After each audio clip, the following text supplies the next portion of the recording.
それではここで基調講演に移らせていただきます。本日はハワイ大学マノア校経済学部名誉教授であるアンドリュー・メイソン先生に世代間経済を理解することの重要性と題してご講演をいただきます。なお講演後は質疑応答のお時間も設けさせていただく予定です。メイソン先生に直接質問を行う貴重な機会となりますので、ぜひ皆様積極的にご質問いただければと思います。本日オンラインで参加の方につきましては、メイソン先生の講演終了までの間に Q&A を送信ください。講演終了後に取りまとめをさせていただきます。それでは講演に先立ちまして、メイソン先生のプロフィールをご紹介させていただきます。メイソン先生のご専門は人口経済学で、ミシガン大学で経済学の博士号を取得。以来、ハワイ大学マノア校にて勤務。経済学部長を務められ、2019年に大学をご退職されましたが、現在も精力的に研究を続けていらっしゃいます。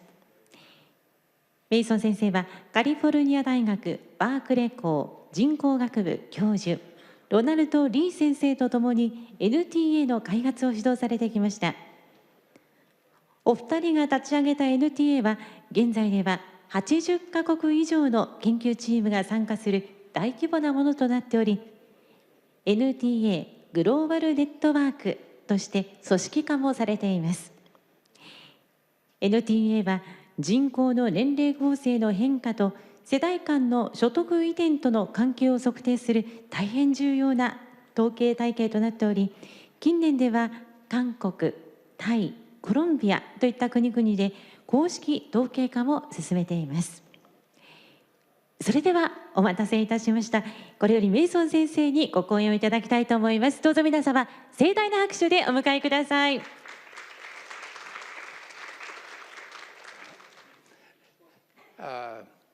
And I would also like to thank Dr. Fukuda for his incredible overview of NTA and many of the important details. I am not sure that there's anything left for me to say about national transfer accounts because he's so comprehensively covered the really key elements. And I'm going to try to not go into a lot of details about this. The one other thing I wanted to say is that I am really honored to be here. I am a great admirer of Japan and what this country has accomplished over my lifetime and before I was even alive. And so I've been honored to come here on many occasions. And to be back is always a wonderful experience. Okay, let's see, hit enter. So this is the outline of my talk today. I'm going to talk about two demographic shocks that have influenced the high-income rich world in Japan. And then I'm going to introduce national transfer accounts, going over some of the material that you already heard. I was tempted to talk about Japan, but I looked at the program and realized that that would be foolish. And so I am going to emphasize high-income countries. And so we could draw comparisons to Japan if that would be interesting. And then I'm going to talk about how national transfer accounts has been applied to assess the impact of population change on the economy. Am I going too fast? I hope not. This will just not go into much detail, just mention a couple of examples. And so that hopefully we'll have some time left for Q&A. So, two demographic shocks. Well, one is the demographic transition that would be familiar to almost anybody in this room, I imagine. So we had this decline in mortality and fertility that we've experienced around the world. And this has led to very important changes in age structure. First, an increase in the number of children because of big declines in infant and child mortality. The second impact was an increase in the number of prime-age adults as those young children grew up and entered the labor market and began to produce. And third, we are in the final phase of the demographic transition that we're here, an increase in the old age population due to decline in fertility and due to increase in longevity. So this has led to aging that we're experiencing now, but it's important to keep in mind that it has also led to slower population growth overall and negative growth, which I think maybe Japan has begun to experience now. Is that right? So not many countries are yet experiencing negative decline, but Japan is, and a few others. So that's the first demographic shock. But there's another demographic shock that we see in the data sometimes. It's quite important, and that's the baby boom and the subsequent baby bust. So that happened in Japan, I guess, around 1950, and it lasted throughout the 50s when the total fertility rate declined to around replacement level, I think, in 1959. The baby boom was similar in the United States. It lasted a little bit longer, going from 1946 to 1964. So I'm a baby boomer myself, so I wanted to talk about that today. So what did that do? Well, it led to a large increase in the number of children during those years.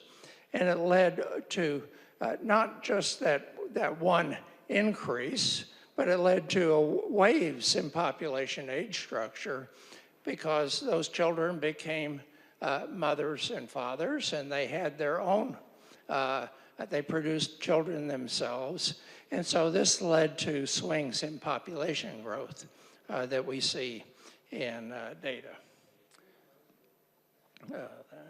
Okay, so I said all of this already, sorry. Okay, so why do demographic shocks affect the economy? Well, the life cycle is fundamental. That's why we had that nice graphic on your program, which shows that there are children and there are prime age adults and there are seniors, and their roles in the economy are different. So NTA is designed to show the influence of those changes in age structure on the economy. There are several examples. Shifts in the number of people at each age affect consumption, both total consumption and the composition of consumption. So a lot more spending on healthcare in the future than in the past, for example.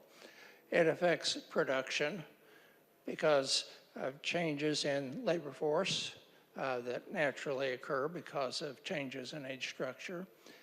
It leads to changes in intergenerational transfers. If you look at a country in Africa, you see huge transfers from prime age adults to young people. Whereas if you look at Japan, you are beginning to see the opposite, where the reallocations and transfers are going from prime age adults up to seniors. And we see changes in capital markets, for example. I don't think we fully understand those yet, but it's something that I'm interested in. Sung Yap and I have done some work on this, looking at debt and saving and those kinds of things. And there are many other issues here that this doesn't include. So let me now give you an overview of national transfer accounts. So the purpose of NTA we have defined in the following way.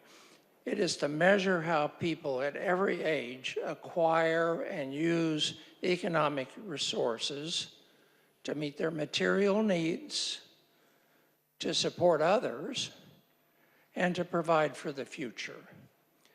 And so I think everything that we talk about here is encompassed in this definition. So I think it's very helpful to understand this. And also you can see, I think, the connection between this and the system of national accounts, if you're familiar with that. There are many ways that this overlaps with that. Okay, so national transfer accounts, it provides estimates of economic flows at all ages, typically single years of age from 0 to 90 plus. Some countries, they can't quite go up to 90 plus, and so they cut it off at an earlier age. Sweden researchers think they can go to 110, but I don't know about that, but they do it. And so NTA is constructed to maintain consistency with national accounts. It's not the same. It's not taking national accounts and breaking it down by age. It's different, but in many ways it's consistent. And as Dr. Fukuda pointed out, NTA consists of two accounts. There's a life cycle account, which quantifies consumption and production at each age, and importantly, looks at the balance between those as a driving force in national transfer accounts. And the second account is the reallocation account that quantifies how resources are shifted across age to fund deficits for the young and for seniors. So this is the life cycle account. These are per capita values, and this is an average for high-income countries. So the labor income profile is not surprising. It goes up when people, as they enter their 30s and 40s, and then it peaks, and then it goes down. It goes down kind of younger than I thought it would when I first started this work. You know, I'm thinking people work until they're 60 or 65 and then it declines. But actually in the cross-sectional data, it goes down at an earlier age than this, maybe in the 50s. And then we can look at consumption and we see lower consumption for children.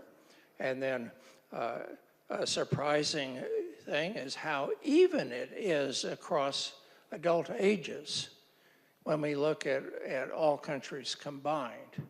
So there's not this great intergenerational inequality that one might expect to see, because maybe people in younger generations made a lot more than old people did when they were young, or maybe because old people are now earning a lot more than young people are, so maybe they're going to consume a lot more. Well, we don't see too much in this average data. We see different things when we look at individual countries, though. And then we see this rise in consumption with age. Now, when before I started this work, I thought the common wisdom was that consumption declined at older ages. And we often, you know, I don't know, financial planners used to tell people, well, you should plan on consuming 80 cents for every dollar you consumed when you were young. Well, I'm not doing that. I'm consuming more than I did when I was young. And we see in the cross-section that that's true as well.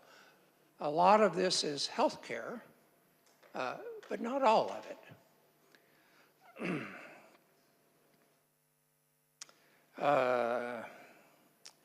So I don't know that I need to talk about that. This shows the surplus is in those prime ages, and the deficit is at young and old ages. And let's just move along. I don't want to get bogged down into technical things. So that's the life cycle account. And in a way, it sets the stage for saying, well, this is the basic life cycle problem. This is the problem that we face in our economy that we haven't given enough attention to in the past. So what is the reallocation account? Well, we need a solution to the life cycle problem. We need ways or systems that we can take resources that are in surplus when we are healthy and relatively young, and we can work a lot, and we can raise kids, and we can do it all, and give it to people who are not yet developed, children, and people who are becoming infirm and are less capable and don't want to work anymore. And so we need these mechanisms, and we don't have a full accounting of what those are without national transfer accounts. So there are three sources that I want to emphasize. You can organize this in different ways, but I'm going to organize it by talking about three sources. One is you can rely on assets. And then the second is private or family transfers. And the third is public transfers. So I'm trying to, okay, I see. I think I'm okay on time. All right, so assets, well, that's just the basic idea behind assets is that when you are working, you can save and you can accumulate resources that you can use to support yourself when you are old. So you might do that as an individual. And a lot of us, for example, buy a home, and then we accumulate equity in that home, and then we can live in that home. Maybe right now I own my home. I don't have to pay on my home anymore. We might have assets that we accumulate in a funded pension program. Maybe our employer provides resources that fund our retirement. So those would be examples. It may come from saving, but it may also come from inheritance. Many people receive resources from previous generations that they can then use to fund themselves if they want. Private transfers are very important, especially for children. And so that just is individuals or couples or families or whatever, they take money and they use it to support their kids. Now, the way we measure things, we include in-kind transfers. So it's not just cash. It's also the housing, the food, the clothing, et cetera, that children are provided by their parents or by their grandparents. Private transfers can work the other way, too. We may have well-off younger adults providing support to seniors. And then an important thing is, of course, public transfers, which are heavily health care and pensions. So I think I've kind of covered this slide. Apologies to the translators for not sticking to my script. And then we have another slide that shows some of the examples that I just talked about: assets, private transfers, and public transfers. One thing I neglected to say about assets is that I've combined public and private assets in this. And so public assets could include resources generated if the government goes into debt, for example, runs a big deficit. that is a way that can be used to fund consumption needs of children or seniors. And I believe that's something that people talk a lot about in Japan, as we do in the United States. So we represent reallocations using this triangle, the reallocation triangle. So on each point, we have the three main reallocation possibilities that I've identified. One, we have asset-based reallocations at the top and private family transfers on the leftmost side. And then we have public transfers on the right side. So I'm going to show you data for countries in a minute. And if a country were right here, it would mean that it's relying entirely on public transfers. Over here, we're entirely on private transfers, and here entirely on asset-based reallocations. If you are in the middle of this triangle, that would mean that you're relying equally on these three sources, these three forms of reallocations. Now, I'm going to not talk about reallocations to children. I'm just going to talk about reallocations to seniors. And what we'll see is that the reallocations for seniors, depending on the country, fall along this axis sort of broadly speaking. So the big trade-off is between public transfer programs and between asset reallocations. And family transfers are playing a less important role than I thought would be the case. So this is the reallocations for how many ever countries that is. These are the countries for which we have, this is the most recent data, and except for Japan. That's not the most recent data for Japan, but we'll have that up there pretty soon. So let me kind of look at certain areas. So within that box, we're talking about countries that are mostly relying on assets to fund old age needs. So the U.S. is kind of just barely sneaks into that area. We see Mexico, South Africa, India, Cambodia, Philippines. It's kind of a hodgepodge group, but mostly lower income countries, U.S. excluded from that. Then we have the next group are more balanced between public transfers and assets. And we see countries like Great Britain and Russia and Japan and Australia, Uruguay, Slovenia, Thailand, Costa Rica, and MD. I wonder what that is. Moldova? Do we have data for Moldova? Maybe, I don't know. And then finally, let's see. We have those that are relying heavily on transfers. Well, that tends to be European countries, and it tends to be Latin American countries. And so I think I have a, let's see.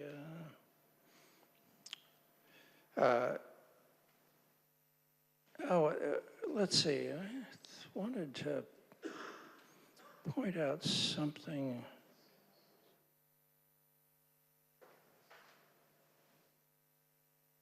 I wanted to point out Singapore, which is kind of an interesting outlier, and I was very surprised by this. This is Singapore right here, and they're not relying. They're relying on about a third on assets and about 2/3 on family transfers, and not on public transfers at all.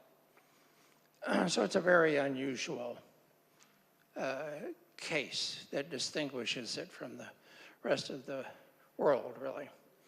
Okay. So more information about this, you can go to the NTA website, www.ntaccounts.org. You can talk to individual researchers. We list all of the researchers there that so you can contact them if you have questions. They're the ones that construct these accounts. So don't ask me, questions about a particular country. You have to talk to them. And there's also detailed methods and training materials and conferences and workshops and a lot of other things that may be of interest to people. I'm going to skip that because Sung Yap's going to present that slide. This is the NTA manual, the UN. If you want the NTA manual, do you have any copies of this, Nicole? I have a couple. So you could get one from me, but it's better to go online and get the electronic version anyway. And then this is the book that was done by Ron and I and a whole bunch of authors, too many to mention. Okay, now let me just quickly talk about extensions and applications. So one of the things that we did before anything else was to talk about demographic dividends. And we thought it was useful to talk about first and second demographic dividends. And I have 5 minutes left. That should be fine. So, does that to allow for my Q&A? Okay. The first dividend has to do with the fact that we get an increased concentration of population in the working ages. So that's reflected in the fact that the support ratio goes up. And the first dividend in growth terms is measured as the rate of growth in the support ratio. So we know that's a transitory phenomenon. It happened in the middle of the demographic transition, but it's ending as we get aging.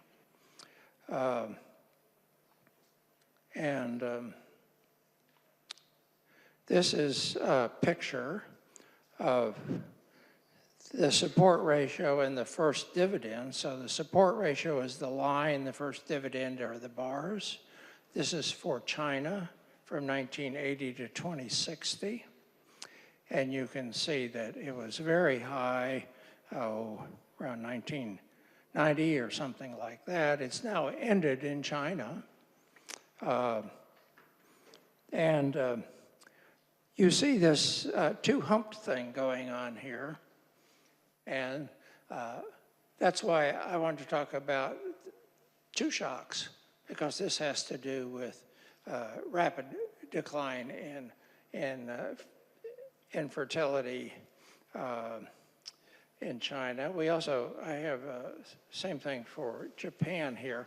I changed the time scale here. So this is 1960 to 2040. The graph for China started in 1980. But we can see the main features of the first dividend in Japan, where the peak impact on the growth rate was in the 1970s or so. And then it was dissipated entirely, really, by around 1990. I'm going to go over my time a little bit, so don't bother me too much. Okay, now what about the second dividend? Well, that has to do with the fact that there are changes in the number of workers, but there are also changes in the productivity of those workers that can be traced directly to changes in age structure or the decline in the rate of growth of the population. So there's two reasons that have been talked about a lot in the economics literature. One is that slower growth in the labor force leads to increase in capital per worker. And so this leads to higher labor productivity that naturally arises. The reason is because investment can be concentrated in a smaller labor force rather than being used to equip new workers. The other thing arises from what's called the quantity-quality trade-off in the economics literature. And the idea is that as people, as we go through development, people opt to have fewer kids, but to spend more on each child. And much of that goes into human capital investment, and that leads to productivity increase. Okay, so now the second thing I wanted to talk about was a paper that a lot of us were involved in, thank you, called Is Low Fertility really a Problem? We published this in Science 10 years ago or so. And it traces the impact of age structure on the support ratio, on the fiscal support ratio, and on consumption. And what we found here was that high fertility sort of favors public finances because a lot of public finances go to support seniors. And so you would like to have, if you're really worried about public finances, you would like to have a somewhat higher rate of population growth. Moderate fertility, somewhat above replacement, maximizes the support ratio or the first dividend. And, but the most important thing is to maximize standards of living as we measure by consumption. So moderately low fertility maximizes consumption. And here are some data for a number of countries. Let me just point out Japan. So at the time of this writing, the TFR was about 1.34, it says. I guess it's not much different from that now, is it? So the fertility that would maximize consumption depends on the assumptions that you make, but it varies from 1.8 to 1.52. So the point here is that in terms of standards of living, replacement fertility is not what you're necessarily aiming for. In fact, fertility well below replacement is not bad for the economy. Now, of course, that does eventually, as Elon Musk likes to talk about, eventually leads to no people, but that's generations and generations in the future. And so I'm not worrying about that too much yet. So the assumption, I think, the implications of this, I think I've already stated.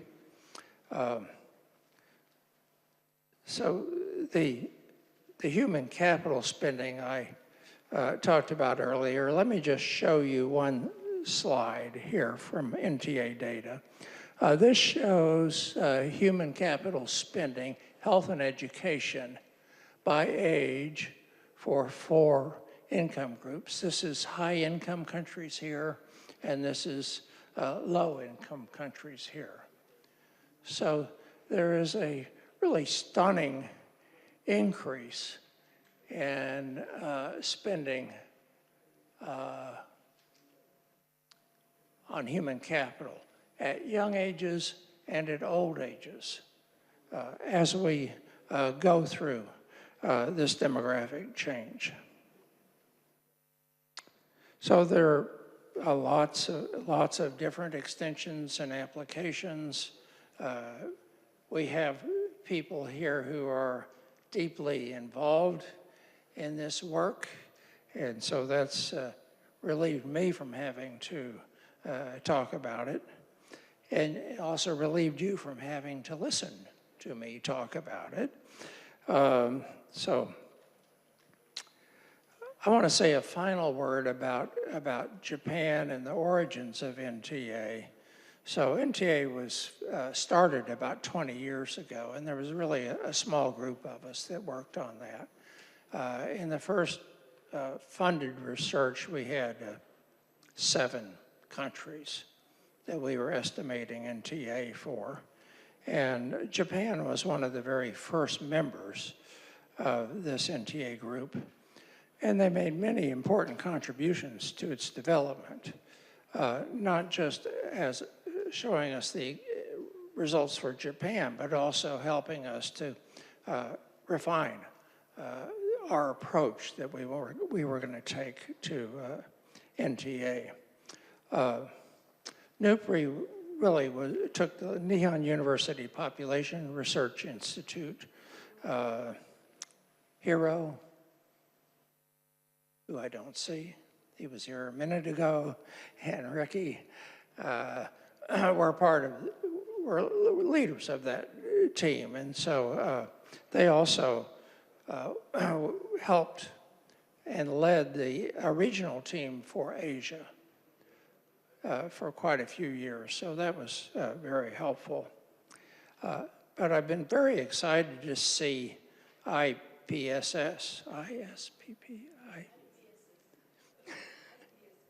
okay, thank you, pick up this challenge and really take it further so that now we're going to be seeing results for 35 years, not just the 5 years that we saw earlier today. And that's very exciting. And I've actually been looking at that data myself before I came here. So there are a lot of really interesting things and important things going on because Japan is really in the forefront of aging and coming up with ways to deal with the economic problems that we are going to face as we go on.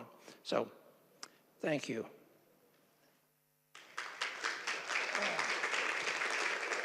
Thank you very much, Professor Mason. Now we'd like to move on to the Q&A session. それではここからは質疑応答に移りたいと思います。質疑応答の取りまとめに関しましては福田室長にお願いしたいと思います。よろしくお願いいたします。はい、メイソン先生どうもありがとうございました。Thank you, Andy, for your great presentation. それでは、今から10分ほど、あるいはもう少し短い時間になってしまうかもしれませんけれども Q&A の時間を取りたいと思います。どなたかご質問がある方は、挙手をお願いします。ご質問の際には、ご所属とお名前をおっしゃっていただいた上で、ご質問をお願いします。質問は英語でも日本語でも構いません。どなたかご質問ありませんでしょうか。お願いします。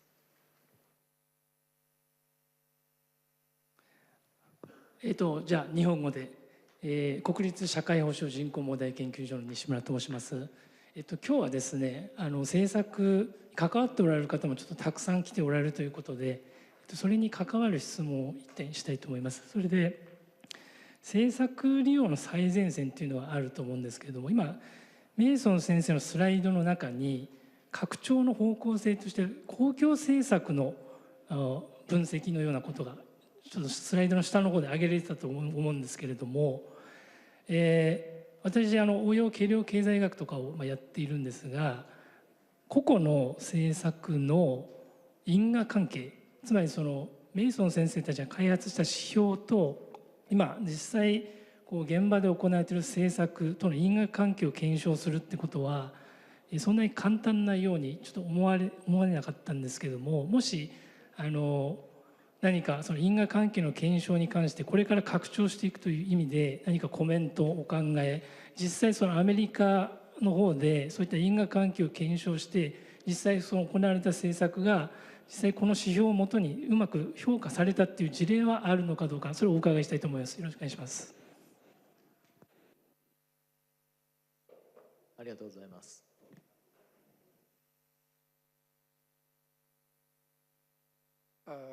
Well, that's a very good question. There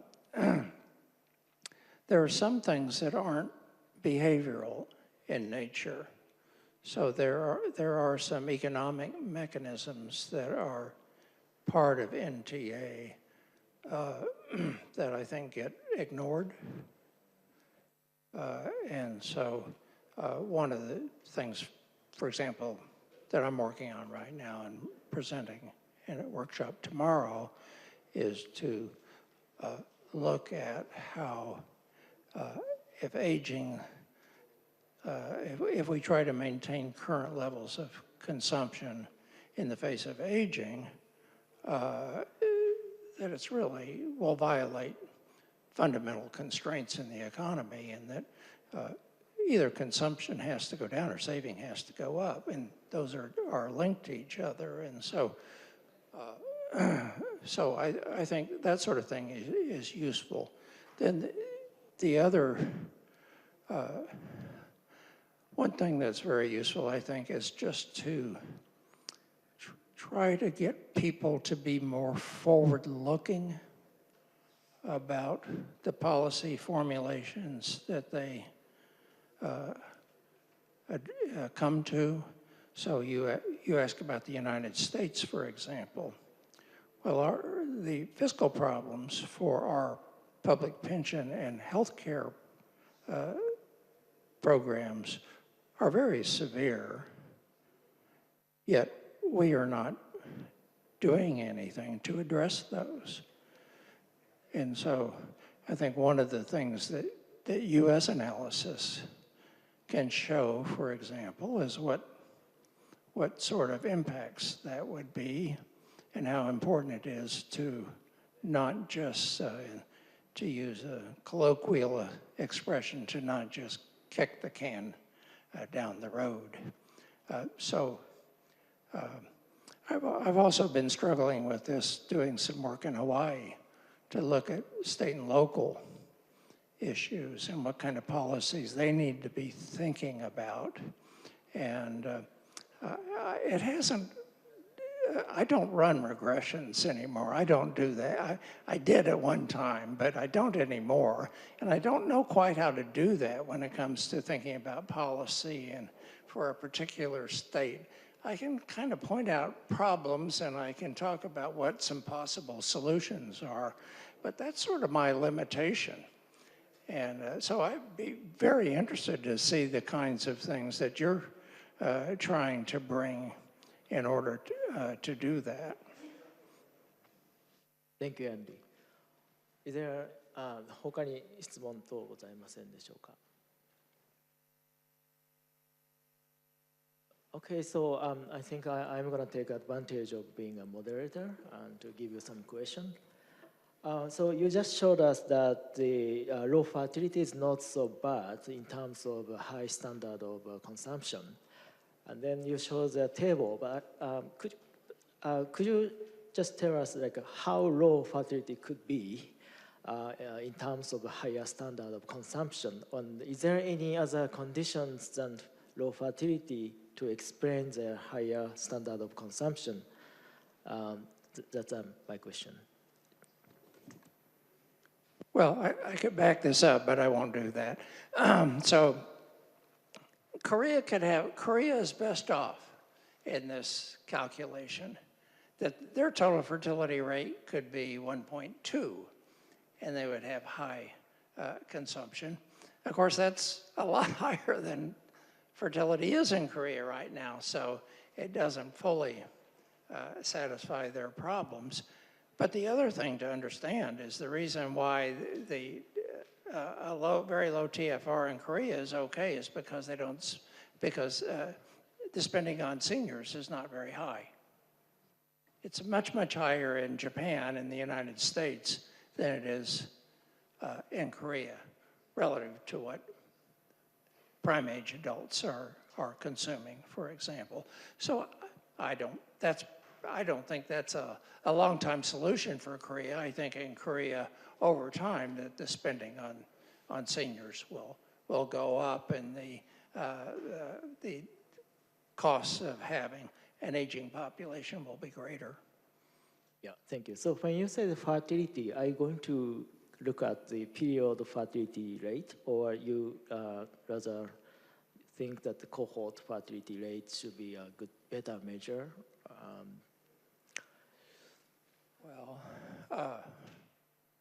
Well, using cross-sectional, this is all cross-sectional data that we've been looking at, and that's a bit of a problem. We would rather look at longitudinal data, but then how do you do that exactly? We can look at, we have 35 years for Japan now, and for the United States, what do we have, Gretchen, 40 some years? 35 years for the United States.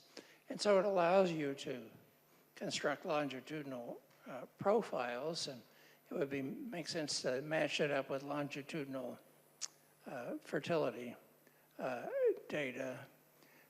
But it's not easy to do that analysis, and I always get nervous when I think about trying to do that, because you can look at a segment of some cohort's existence, but you're always going to be looking at pieces over their lifetime. And, well, I think it's very important to do that, but I think it's a kind of a complement to doing cross-sectional data.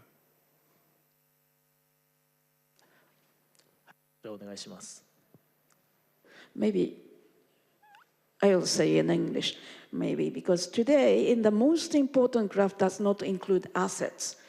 But still I have a bit difficulties in understanding how the asset is firstly measured and incorporated in this balance of labor, income, and consumption. So maybe I would imagine that assets element has been incorporated a bit later, maybe, and then I would like to know how you have come up to this idea, incorporating assets. And also the second point is that, don't you have any problem of measuring assets in different country settings? Well, yes, to answer the second question. And that's one of the reasons, well, if we were just doing this work for Japan and the United States and some other similar countries, maybe we would have put more priority on assets. When we start talking about a lot of other countries, particularly developing countries, the data on assets is very limited, and so that makes it hard. On the other hand, from a conceptual perspective, I couldn't agree with you more. We would like to have what we call wealth accounts. And actually, wealth accounts are in the UN manual, how we would construct wealth accounts. And we haven't, Ron has done an awful lot of work, Ron Lee has done an awful lot of work on this. And one of the things that